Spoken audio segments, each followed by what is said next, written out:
माँ बेटे का प्यार। अरे मैडम, आप पैसे की चिंता क्यों करती हैं? आपके पास तो दो एटीएम है। दुकानदार 15,000 से कम कीमत की साड़ी दिखा ही नहीं रहा था। वो जान चुका था आज मोटा ग्राहक फंसा है। महिला के साथ उसके पति और कमाऊ बेटा आए हैं, जो उसे मनपसंद साड़ी दिलाना चाहते हैं। इधर रीत सोचती इतनी महंगी साड़ी एक उत्सव में पहनो, फिर अलमारी में ही रहेगी, तो क्यों ना थोड़ी सस्ती ही साड़ी खरीदी जाए। खैर, रीत ने पसंद ना आने का बहाना बनाकर उस दिन साड़ी खरीदी ही नहीं।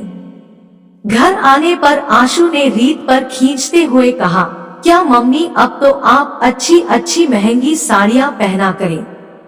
अब तो आपका बेटा भी नौकरी करने लगा है। पहले की बात कुछ और थी। पापा अकेले कमाने वाले, ऊपर से हम लोगों की पढ़ाई लिखाई। पुरानी बातें सोचते सोचते आशु कब अतीत की स्मृतियों में खो गया, उसे पता ही नहीं चला। सब आंटियों के साथ मम्मी भी शॉपिंग करने जाती थी। कोई साड़ी पसंद आने पर बार बार छूकर देखती तो थी, पर कीमत पूछने पर महंगी होने के कारण धीरे से अलग सरका देती। फिर बोलती पसंद नहीं आया और सस्ती साड़ी ले आती। फिर बोलती मुझे तो यही पसंद है। आशु छोटा होने के कारण समझ नहीं पाता। वो सोचता शायद मम्मी की पसंद ही ऐसी है। घर लाकर पापा को दिखाती, पापा बोलते भी दूसरी वाली क्यों नहीं ली, ये तो कोई खास नहीं है। मम्मी का जवाब होता मुझे ऐसी ही चाहिए थी। मम्मी का हमेशा समझौतात्मक उत्तर होता और उन्हें कभी इसकी शिकायत भी नहीं रहती। हाँ तो मम्मी, आप शाम को तैयार रहिएगा, आपके लिए वो फेमस वाली महंगी दुकान में साड़ी लेने चलेंगे, और पिछली बार की तरह कोई बहाना मत बनाइएगा। इस बार जो पसंद आएगा बेहिचक खरीद लीजिएगा। ऐसा बोलकर आशु दफ्तर चला गया। शाम को बाजार जाने की तैयारी थी। रीत दिन भर इसी उधेड़बुन में लगी रही। ये बच्चे भी ना समझते क्यों नहीं है, फिजूल खर्ची आवश्यक है क्या अब इस उम्र में इतनी महंगी साड़ी। अरे पैसे बचत करना सीखना चाहिए। तभी उसे एक युक्ति सूझी।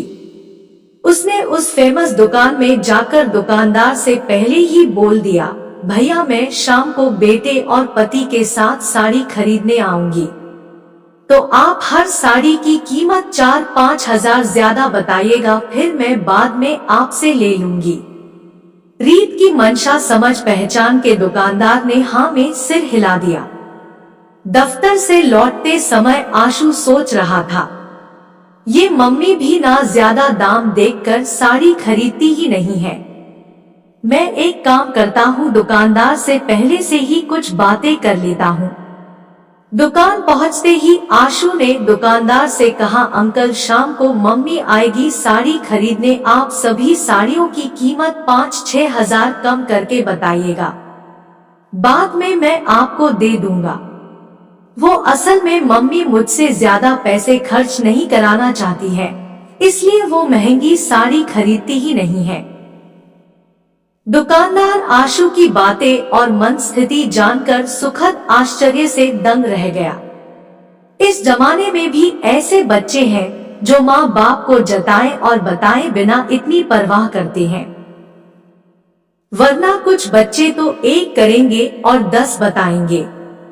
हाँ बेटा जरूर, बस इतना ही तो बोल पाया था दुकानदार आशु से। अब वो कैसे बताता कि प्यार और ममता भरी चालाकियों और भावनाओं में अभी भी माँ की बराबरी कोई नहीं कर सकता।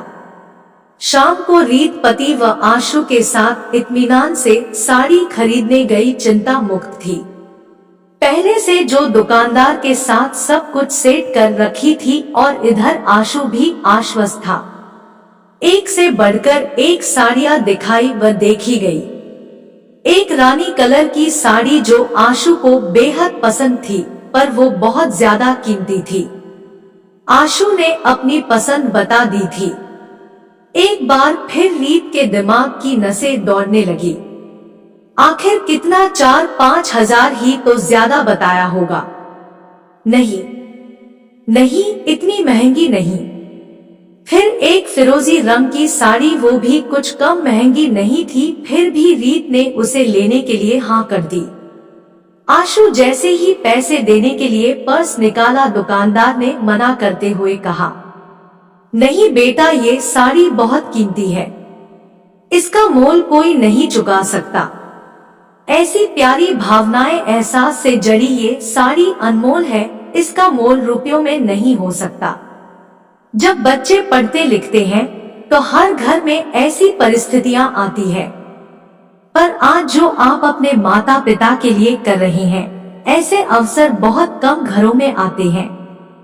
पर अंकल, यह पैसे तो रखिए, मैंने बहुत साड़ियों का धंधा किया है, पर पहली बार किसी ग्राहक से पैसे लेने का मन नहीं हो रहा है।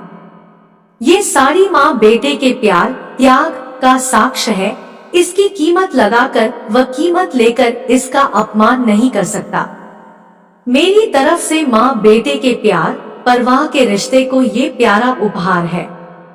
इतना कहकर दुकानदार सोचने लगा, मैंने तो सिर्फ एक साड़ी ही दी है, पर आज इन्होंने तो मुझे जिंदगी में रिश्तों की यथार्थता, महत्व व निभाने की बहुत बड़ी कला सिखा दी।